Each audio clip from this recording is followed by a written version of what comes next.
Bismillahirrahmanirrahim. Alhamdulillahirabbil alamin wa bihi nasta'in ala umuri dunya waddin. Shalatu wassalamu ala asyrofil mursalin sayyidina wa maulana Muhammadin wa ala alihi wa sahbihi ajmain amma ba'du. Para jamaah rahimakumullah. Alhamdulillah. Syukur kula panjenengan sami atas pinten-pinten nikmat maunah serta hidayahipun.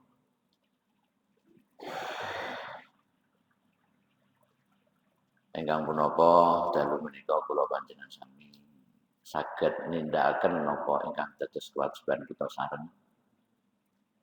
Inggih menika salat maghrib dengan berjamaah dan sambil menunggu datangnya waktu isya kita iktikaf di dalam masjid dengan taklim menghayati arti dari sebuah kehidupan sesuai dengan apa yang diperintahkan. Dengan harapan kelak nanti ketika kita menghadapnya dalam keadaan husnul khotimah, dalam keadaan ridhonya, amin ya rabbal alamin. Hadirin rahimakumullah, berkenaan dengan bulan ini pula, yaitu bulan Rabiul Awal, di mana di bulan itu Allah mewujudkan secara jasmani terhadap junjungan kita Nabi Agung Muhammad Sallallahu Alaihi Wasallam. Yang dimana kita tahu bahwa Nabi Muhammad adalah Sayyidul Anbiya, Sayyidul Mursalin. Jadi Nabi Muhammad itu pimpinannya dari para nabi, pimpinannya daripada utusan. Sekalipun kita tahu bahwa perwujudan daripada Nabi Muhammad itu paling akhir di antara beberapa nabi. Jadi Nabi itu paling akhir Nabi Muhammad. Setelah Nabi Muhammad tidak ada lagi Nabi. Hanya orang-orang yang mengaku jadi Nabi saja. Karena setelah Nabi meninggal, itu ada orang yang mengaku menjadi Nabi. Yang pertama adalah Musailamah Al-Kadzab. Itu dia bukan Nabi, tapi orang yang mengaku jadi Nabi. Jadi Nabi itu akhir zaman hanya Nabi Muhammad Sallallahu Alaihi Wasallam. Allah mewujudkan di akhir zaman, namun kedudukan Nabi Muhammad sebagai Sayyidul Anbiya, pimpinannya Nabi. Kadang kita tanya, lo wujudnya akhir kok bisa mimpin Nabi Adam, Nabi Idris, Nabi Nuh, Nabi Hud, Nabi Ismail. Padahal perwujudannya di akhir. Ini karena apa? Semua daripada Nabi, mulai dari Nabi Adam sampai Nabi Isa, itu tidak lain kecuali dia mendapatkan Nur Muhammad. Jadi atas apa yang dia lakukan itu merupakan menyampaikan risalah yang pada akhirnya risalah itu risalah yang dibawa oleh Nabi Muhammad. Jadi Nabi Adam itu membawa risalah yang pada akhirnya risalah ini poinnya adalah risalah yang dibawa oleh Nabi Muhammad Sallallahu Alaihi Wasallam. Makanya dia menjadi pimpinannya, sekalipun perwujudannya paling akhir. Lain demikian, Allah menciptakan Nabi Muhammad itu sebelumnya. Sebagaimana wujudkan seperti kita, Allah mewujudkan nurnya. Jadi Nur Muhammad itu jauh sebelum Nabi Adam diciptakan. Jadi Allah wis gawe dhisik. Ada sebuah hadis yang diriwayatkan oleh sahabat Abdullah bin Abbas. Sahabat Abdullah bin Abbas ini termasuk salah satu di antara sahabat yang awal masuk Islam. Dan kita ketahui sahabat Abdullah bin Abbas ini adalah sahabat yang paling paham tentang tafsir Al-Quran. Dari anggere ana wahyu medun, itu yang pertama kali mengartikannya Abdullah bin Abbas. Sehingga dia terkenal dengan ahli tafsirnya. Itu Abdullah bin Abbas. Mulane anggere ana hadis kok warawa Ibnu Abbas, anak lanang Abbas. Itu mesti radhiyallahu anhuma. Itu mesti. Karena apa? Kedua-duanya ini adalah orang yang pertama-tama kali masuk Islam dan adalah ahli tafsir. Nah ini ada hadis yang diriwayatkan oleh sahabat Abdullah bin Sayyidina Abbas. Niki nyuwun sewu, niki karya ini sudah melegenda di masyarakat kita pada zaman dahulu. Karena hadis ini ditulis dalam karyanya Abdurrahman Ad-Dibai. Jadi nek ngene kitab Zibak. Mbiyen niku Zibak itu menjadi agenda setiap orang yang ingin menghitankan anak. Wong kuno, Bang. Biyen wong kuno ku nek ape nyunatno anak syaratnya disunat iku kudu hafal Zibak sik. Saya menangi, Bang nggih. Jadi biyen niku nggih nek cara wong sing nyuwun sewu, cara-cara kalangan-kalangan kaum biyen mana desa kauman, bareng mergo biasanya penduduknya kaum. Kaum itu biasanya orang yang lebih religi dalam hidup. Iku biyen nek nyunatno anak syaratnya kudu apal Zibak. Sehingga ketika itu wis ora patek usum terus akhirnya Zibak kanggo Zibakan ngono tok nek malam Jumat karo malam Jumat kan. Nek gak Zibak berjanji. Saiki ora patek ana maca Zibak. Nek wong biyen mesti apale. Nah ini disebutkan dalam kitab Zibak. Yang dalam penyampaiannya Abdurrahman Ad-Dibai mengatakan al-hadisul awal an bahril ilmi dafiq walisanil qur'anin natik au hadi ulama innas Sayyidina Abdullah bin Sayyidina Al-Abbas radhiyallahu anhu man Rasulillah sallallahu alaihi wasallam annahu qol. Iki biyen biasanya mesti diwaca, Pak. Jadi diriwayatkan oleh sahabat Abdullah bin Abbas, beliau mengatakan an Rasulillah. Dawuh iki didhawuh saking Rasulullah sallallahu alaihi wasallam yang di mana Rasulullah annahu qol. Sesungguhnya Nabi Muhammad mengatakan inna Quraisyan kanat. Niki dawuh Kanjeng Nabi. Inna Quraisyan kanat nuram baini yadillahi azza wa jalla qabla yakhluqa adama bi alfi amin. Kanjeng Nabi dawuh inna Quraisyan teman sedune wong Quraisy. Quraisy itu marga, Pak. Margane Kanjeng Nabi. Jadi Kanjeng Nabi itu orang suku Quraisy.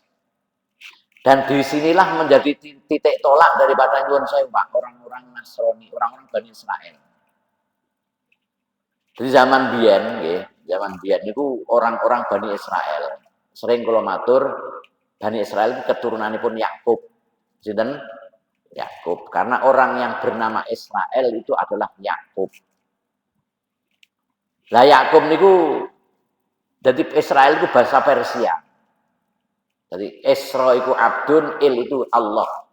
Jadi Israel iki nek cara Jawane Abdullah. Abdullah itu hambane Allah. Sehingga anak cucune Yakub ini sing diarani Bani Is. Mulane sampean ya aja nemen-nemen ngelek-ngelek Bani Israel ya. Sebab sekarang yang kita tahu Bani Israel wong koyo ngono. Ya manusa padha wae, Pak. Masih wong Jawa ya ana sing apik ya ana sing Bani Israel mesti ya ana sing apik ya ana sing elek. Sekalipun kadang-kadang terkenalnya menapa elek, tapi ya jembok elek-elek nemen wong Israel namanya sinten Nabi Yakub. Yakub putrane Ishak, Ishak putrane Id. Jadi Bani Israel itu dia mengetahui dengan kitabnya. Mergo setelahnya Nabi Isa diangkat Allah, itu hidup kan kacau, Pak. Mergo apa? Ora ana nabi yang mendampingi. Jadi Nabi Isa diangkat Allah ke langit sampai lahirnya Nabi Muhammad itu kurang lebih 560 tahun. Itu hidup tidak disertai Nabi. Jadi orang sing nuntun, Pak. Bisa kita bayangkan. Makanya zaman itu dikatakan zaman fatrah atau zaman transisi atau zaman jahiliyah. Nah, dalam kejahilian zaman itu ada sekelompok orang yang berharap kapan hidup ini damai? Kapan hidup ini disertai Nabi? Lah orang-orang yang punya kitab, wong Yahudi, wong Nasrani, duwe Taurat, duwe Zabur, Injil, itu dia tahu nanti akan ada Nabi di akhir roh dene, mergo nang kitab yang mau. Jadi dia tahu besok mesti ada Nabi akhir zaman. Yang disebutkan maulidu bi Makkah wa hijratu bil Madinah. Lahirnya no Mekah, pindah ke Madinah, dan pusat kekuasaannya Sultanu Bisam, pusat kekuasaannya itu negeri Sam.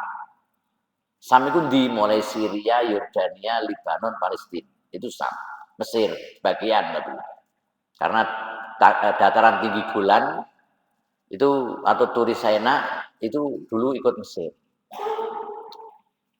Jadi Nabi akhir zaman itu lahir di Mekah, pindah ke Madinah, pusat kekuasaan Syam. Ini dalam kitab Taurat.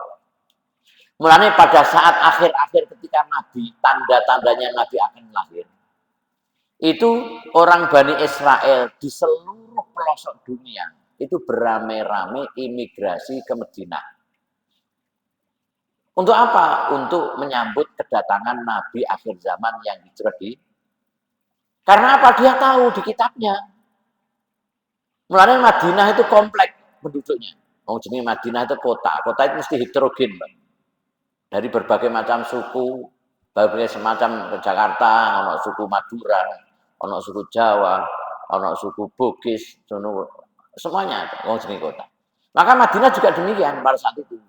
Sebelum Kanjeng Nabi datang, berberas suku hidup di situ. Ono suku Nasrani, Bani Najron, Nasrani tok wakeh alirannya. Yahudi juga demikian. Penduduk aslinya jenis suku Aus, karo suku Bani Hajrat wakeh. Lah orang-orang Bani Israel kenapa mendiami Madinah pada saat itu? Karena ingin berharap, ingin menyambut kedatangan Nabi akhir zaman. Sampai pada akhirnya datang juga akhir Nabi zaman, akhir zaman. Karena memang sudah disebutkan dalam kitabnya. Nabi Muhammad di tahun ke-13 kelahirannya, ke-13 dari diangkatnya Nabi dari kenabian, Kanjeng Nabi pindah Pak ke Madinah.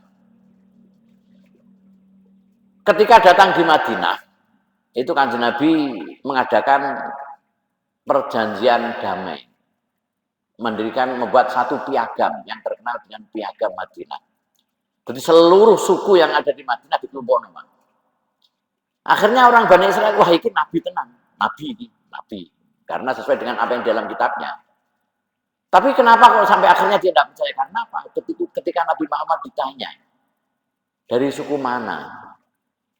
Kanjeng Nabi yang menjawab, sukunya suku Quraisy. Sehingga dari suku Quraisy inilah orang Bani Israel tidak percaya. Mergo napa? Anggite. Di kapan ana Nabi kudu wong Bani Israel. Karena memang dalam kenyataannya saat itu ya Bani Israel. Jadi mulai Nabi Yakub di putra sinten? Yusuf, sampai turun-temurun dua putra Musa, sampai Zakaria, Yahya, Isa, semuanya Bani Israel. Lah Bani Israel itu saka sinten mau ya? Yakub anak Ishak anak Ibrahim. Mulane Ibrahim ku julukane Abul Insi, bapake manusa. Mergo apa? Tidak setiap nabi setelah Nabi Ibrahim semuanya keturunan Ibrahim. Jadi Nabi sausé Ibrahim itu mesti keturunan Nabi Ibrahim. Sehingga ketika itu Bani Israel kok wong Quraisy. Padahal Nabi itu mestinya itu Bani Israel. Dan akan menjadi kebanggaan orang Bani Israel. Sehingga dari sinilah orang Bani Israel gak percaya. Mergo gitu yang Nabi kudu Bani Israel. Jadi kita tidak boleh menganggap agar kiai kudu anak kiai belum tentu, Pak. Dan kita juga jangan pernah berkecil hati. Aku anak wong ini gak ngerti kiai, jangan. Allah itu nek gawe sak kersane kok. Sehingga ketika itulah orang-orang Bani Israel mau percaya mbek Nabi mergo anggite angger Nabi saka Bani Israel. Dan Nabi Muhammad adalah Bani wong suku napa Quraisy. Mulane nek gelem angen-angen, Pak. Mulane kitab berjanji yang pertama kali disebutkan itu menyebutkan nasabe Kanjeng Nabi, Pak. Mergo apa? Untuk bantah wong Bani Israel. Sampeyan delok ning kitab berjanji. Wa ba'du faqulu wa sayyiduna Muhammad ibn Abdullah ibn Abdul Muthalib wa ismu Saibah. Ngene bener. Di kapan ono wa ba'du, kata-kata wa ba'du kan mesti mergo awal dari sebuah pembicaraan. Sampeyan ono pidato, Assalamualaikum, bismillah, alhamdulillah, sholatu wassalamu ala bareng ora amma ba'du. Maka setelah wa ba'du dia akan menguraikan apa yang menjadi bahan pembicaraannya. Nah ini Abdul Ja'far Al-Bari ini sudah demikian. Wa ba'du faqulu wa sayyiduna Muhammad bin Abdullah. Dan setelah salam, sholawat, alhamdulillah sholawat. Setelah itu faqulu, maka saya mengatakan wa utai Nabi Muhammad, Sayyidina Muhammad bin Muhammad itu Ibnu Abdullah. Anaknya Abdullah. Disebutno karo kita berjanji Ibnu Abdul Muthalib, anak Abdul Muthalib. Wasmu Saibatul Hamdulillah Sulusaniyah Ibnu Hasim, anak Hasim. Wasmu Umar. Jadi Ja'far Al-Barzani itu menyebutkan Muhammad itu anak Abdullah, anak Abdul Muthalib, anak Hasim, anak Abdul Manaf, anak napa? Abdul Manaf, anak Qusay, anak terus sampai teko Nabi Ismail. Lagi Ja'far al-Barzanji dudohno nek kowe gak ngakoni Muhammad wong Quraisy kok dadi nabi mergo anggite wong Bani Israel. Kudu dari kosong Bani Israel, kamu salah. Mergo napa? Muhammad ku anake iki sampai Ismail. Ismail putra mbarepe Ibrahim. Anak mbarepe sapa? Ibrahim. Ismail duwe adik jenenge Ishak, Ishak duwe adik jenenge Ismail duwe adik jenenge Ishak, Ishak duwe anak Yakub. Lho Yakub sing dijuluki Bani. Jadi justru yang pertama kali menduduki sikap kenabian mestinya ya Ismail. Wong Ismail ku napa? Putra pangeran. Maka yang sebenarnya menduduki kenabian mestinya Nabi Muhammad wong dene anak mbarepe Ibrahim rupane Ismail. Ishak kan nomor loro. Ana ceritane putra pangeran wong nomor loro. Nah, ana ceritane. Lah iki Ja'far al-Barzanji cerdasnya dari ini, Pak. Jadi nang Bani Israel gak ngakoni Kanjeng Nabi Muhammad sebagai nabi hanya karena orang Quraisy salah. Mergo napa? Justru Quraisy itu adalah anak cucu dari Ismail. Ismail anak pertama Ibrahim. Ishak kan nomor loro. Lah niki, Pak. Niki Ja'far al-Barzanji. Jadi kalau kita mau menghayati ini yang bisa kita wah ternyata berjanji ngene ya nerangno. Ini berjanji. Lah Quraisy niki nyuwun sewu. Dipun Kanjeng Nabi nate dawuh. Innallaha astafa Kinana min auladi Ismail.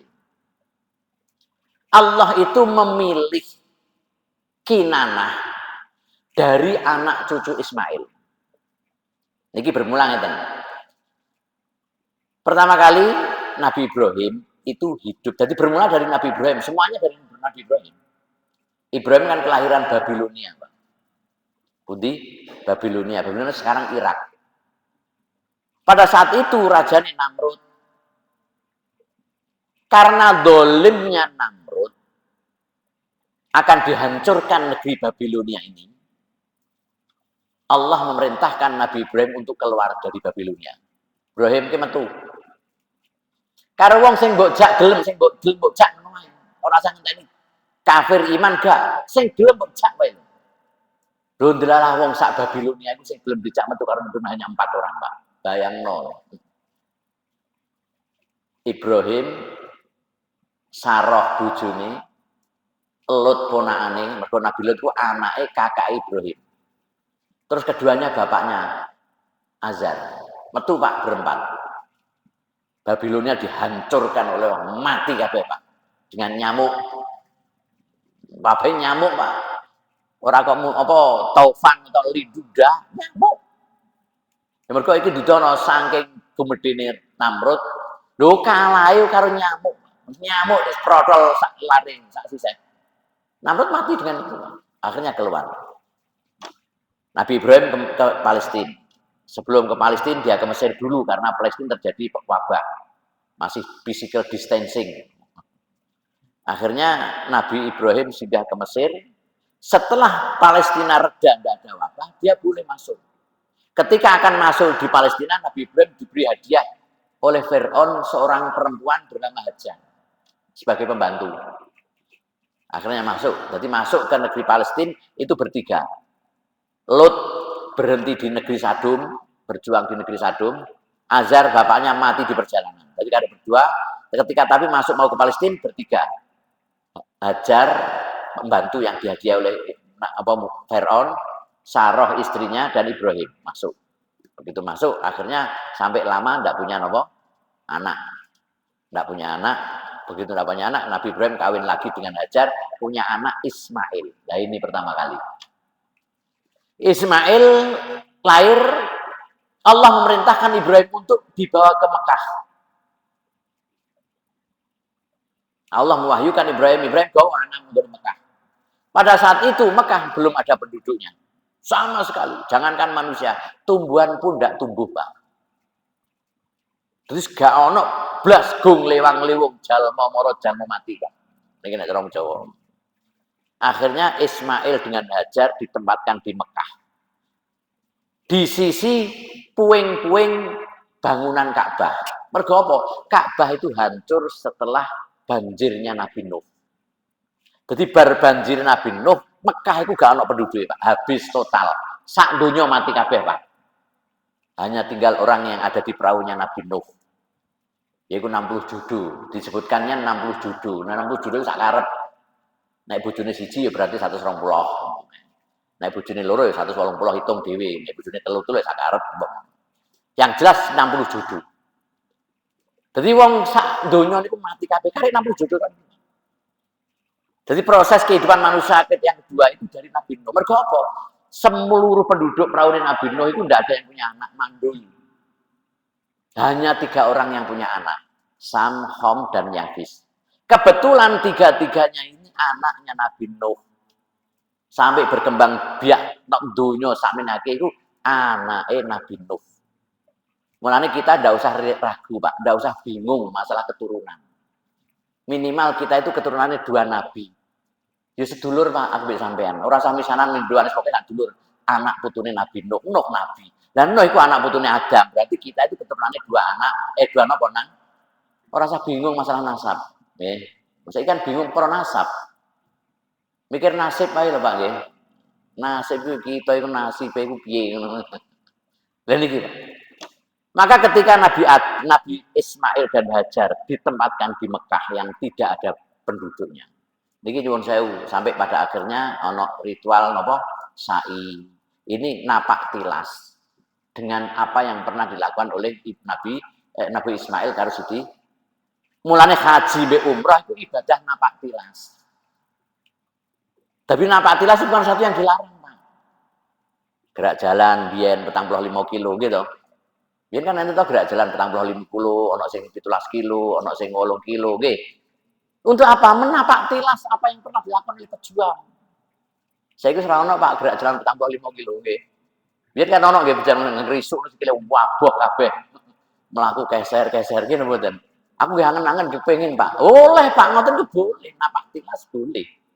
Untuk mengenang sejarah. Orang itu ketika membaca sejarah terinspirasi dalam hidup, Pak.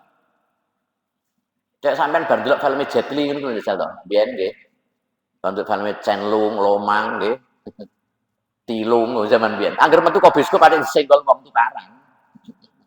Lah kita dengan sejarah juga seperti demikian, Pak. Mulane sing akeh maca sejarah agar apa?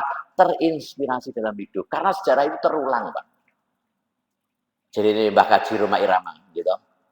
Masa lalu adalah tonggak sejarah yang ikut menentukan masa. Dan iki wong ora gelem maca sejarah kok mari. Mon lagune tok wae. Tibaan saiki sing digetno iku lagune. Mbengko gendera ngenang ngene. Penghayatannya kurang. Lah niki. Jadi ketika itu Ismail dengan Hajar sampai pada akhirnya menemukan air Zam-Zam. Wis pokoknya dengan berbagai macam kisahnya lah, berbagai macam kisahnya mbok piye-piye, akhirnya sampai menemukan air. Sehingga karena adanya air Zam-Zam ini hidup Ismail dengan Hajar. Urip. Lane uripe wong saka banyu, Pak. Ora ngandel kuwi njajal. Sampean kita itu dari mana? Air.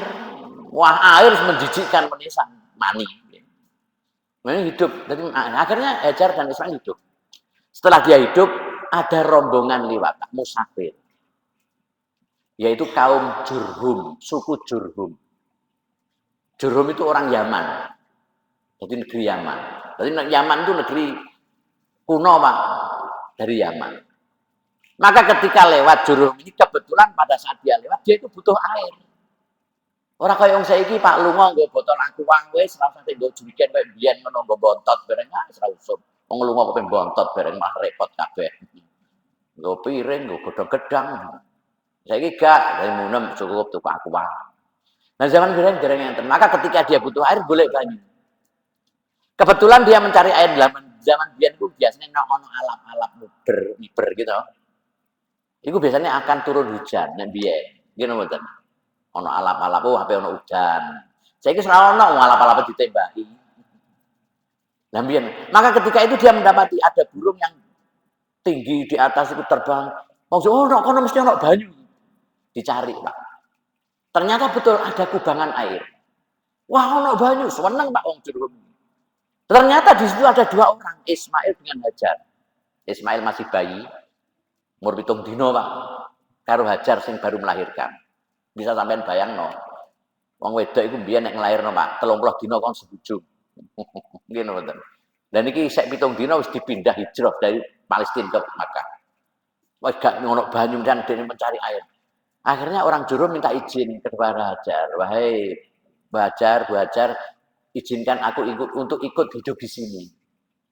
Akhirnya diizini karo Hajar lumayan ono bature. Akhirnya terjadi satu kampung jenenge Jurhum. Sing akhirnya dadi cikal bakale Mekah sakniki niku biyen asale Jurhum kalih Ismail karo Hajar. Akhirnya tumbuh berkembang, Ismail sampai dewasa kawin dengan perempuan dari Jurhum, di Ismail. Setelah dia kawin dengan perempuan Jurhum, beranak pinak. Dalam proses kehidupannya, suatu saat orang Jurhum ini dijajah karo kaum jenis Khuza'ah. Napa? Khuza'ah. Khuza'ah ini menjajah Jurhum. Sehingga akhirnya dia menjadi tertindas di daerahnya sendiri. Di daerah dari kelahirannya sendiri. Akhirnya muncul orang yang bernama Kinanah, anak cucu nih Ismail. Dari Kinanah inilah yang memerdekakan kaum Jurhum dari jajane Khuza'ah. Makanya Kinanah ini dawuh karo Kanjeng Nabi, inna Allah taro Kinanah min auladi Ismail. Allah memilih Kinanah dari anak cucu Ismail. Jadi akhirnya Kinanah, jadi mengembalikan kemerdekaannya. Akhirnya orang Kinanah itu, suku Kinanah ini orang yang menguasai Mekah. Ini pilihan, dipilih oleh Allah untuk menghindarkan penjajahan daripada Khuza'ah. Dari Kinanah akhirnya beranak pinak sampai pada akhirnya dua anak jenenge Fihr. Fihr inilah orang yang pertama kali dijuluki dengan Quraisy. Karena dari kehormatan seorang yang bernama Fihr ini, orang menyebutnya Quraisy. Mulane Quraisy itu suku yang paling terhormat. Dan pilihan Pak. Quraisy itu wong pilihan tenan. Mulane wong paling ayu sak donya. Ayu sak donya iku ora kaya Quraisy. Sampeyan roh wong Eropa Timur wong ayu-ayu, ayu paling kulite ora pate apik. Nah, tapi nek wong Quraisy wis mripate apik, irunge apik, rambute apik, kulite wis sangat wong Quraisy. Ya ora ono sing wani Pak ngrabi wong Quraisy. Mahare ya apa sebagai mahar. Niki. Mulane Allah ndawuhna kanjeng Nabi ndawuhna wa waqtarallahu Quraisyan min auladi Kinanah. Allah memilih Quraisy dari anak cucu Kinanah. Kinanah mau wis pilihan. Sehingga dua anak sampai putu jenis Quraisy. Quraisy inilah yang menjadikan kebanggaan daripada anak putu Nabi Ibrahim. Berarti Quraisy lebih dipilih lagi oleh Allah daripada Kinanah. Quraisy dua anak jenis Hasim. Hasim ini adalah orang yang sangat dermawan. Hasim itu artinya cara gampangannya remukane roti. Kenapa kok jadi remukane roti? Karena dari Hasim inilah orang yang menjamu setiap orang datang ke Mekah. Jadi Ka'bah itu sudah menjadi legenda dalam hidup. Setiap di bulan Dzulhijjah selalu ada orang yang tawaf yang besar banyak. Dan yang datang dari seluruh penjuru dunia. Jadi wong tawaf itu ora kok haji umroh tok. Dari zaman jahiliyah pun sudah ada. Nah, ketika itu yang menjamu dengan roti, bubur, itu adalah Hasim. Nah kan Hasim anak putune Quraisy, Quraisy anak putune Kinanah, Kinanah anak putune Ismail. Sehingga Nabi mengatakan wastofa Quraisyan wastofa Bani Hasim min Quraisy. Allah memilih Bani Hasim daripada pilihannya orang-orangku. Jadi Bani Hasim ini pilihan lagi. Hasim punya anak Abdul Muthalib. Abdul Muthalib adalah orang yang pertama kali menemukan Zam-Zam lagi, Pak. Karena Zam-Zam pada zaman dahulu ketika dijajah Khuza'ah itu hilang. Karena Zam-Zam itu ikonik. Nabi Ibrahim dihilangkan ketika dijajah Khuza'ah itu hilang, Pak. Sampai pada akhirnya yang menemukan kembali adalah Abdul Muthalib. Kemudian Abdul Muthalib ini nyuwun saya, Pak. Gagahnya luar biasa, Pak. Dia kepala suku orang Quraisy, kepala suku Quraisy itu Abdul Muthalib. Abdul Muthalib itu luar biasa, orangnya sangat berwibawa. Maka pada akhir ketika itu dari Abdul Muthalib dua anak sinten? Abdullah dua putra sinten? Nabi Muhammad. Abdul Muthalib itu ketika dia melihat dunia yang sudah semakin semrawut, jalur Allah Gusti panjenengan paringin nabi. Akhirnya dia mendapatkan ilham, kowe bakal bikin nabi nek kowe wis iso nemokno banyu Zam-Zam. Akhirnya dengan daya upayanya dia mampu menemukan Pak, sumur Zam-Zam di sisinya Ka'bah. Jadi sing nemokno Zam-Zam itu Abdul Muthalib. Abdul Muthalib orang yang sangat luar biasa. Dia sangat terhormat. Bahkan Raja Abroha, panglima perangnya Raja Najasyi, jenenge Abroha, itu takut dengan Abdul Muthalib. Abroha itu kendaraan Pak, pada saat itu gajah. Makanya sampai Kanjeng Nabi itu lahirnya tahun perkara ini gini.